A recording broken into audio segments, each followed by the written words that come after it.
তো বন্ধুগণ, আজকে আমরা যেতে চলেছি ডায়মন্ড হারবারের নবদ্বীপে। তো সবাই একসঙ্গে বার হচ্ছে।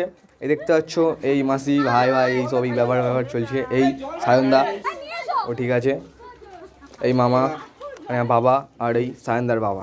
তো এই ব্যাপার। আর আজকে আমরা গিয়ে খুব মজা করবো। আমাদের টোটো একটুখানি জায়গা নিয়ে অসুবিধা হয়েছিল, তো এখান থেকে আমরা সামনে বসবো। আর কি আনন্দ ভাই, সামনে বসার মজাটাই আলাদা থাকে। তো এই ব্যাপার। কিন্তু এখানে দেখতে হচ্ছে সায়নদা লাভ কাটবো ভাব একদম, কিন্তু মানে একটা ব্যাপার হয়ে গেছে, যদি জল উপরে উঠে চলে আসে, ওকে ভাসিয়ে নিয়ে চলে যায়।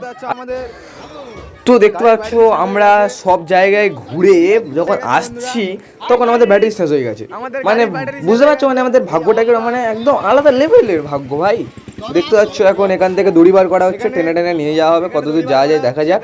তো এই যা হচ্ছে দেখো, দড়ি বার হচ্ছে, আর এখানে বাঁধা হবে, এই টোটোর সাথে বাঁধা হবে, আর বাঁধা হয়ে সব যাওয়া হবে। এখানে দেখতে পাচ্ছ সবাই বসে আছে কি আরামে, এদের মজা হচ্ছে, কারণ আমরা এদের পিছন যাবো। তো এরা সবাই হাই করে দিল, দড়ি বাঁধা চলছে। তো ব্যাপার স্যাপার আলাদা হয়ে গেছে, সবাই দড়ি বাঁধা এখন খুব। তো বন্ধুগণ, তাহলে এখানে আমরা টোটো দুর্ঘটনার গল্পটা শেষ করে দিলাম। বাই বাই, আবার পরের ব্লগে দেখা হচ্ছে।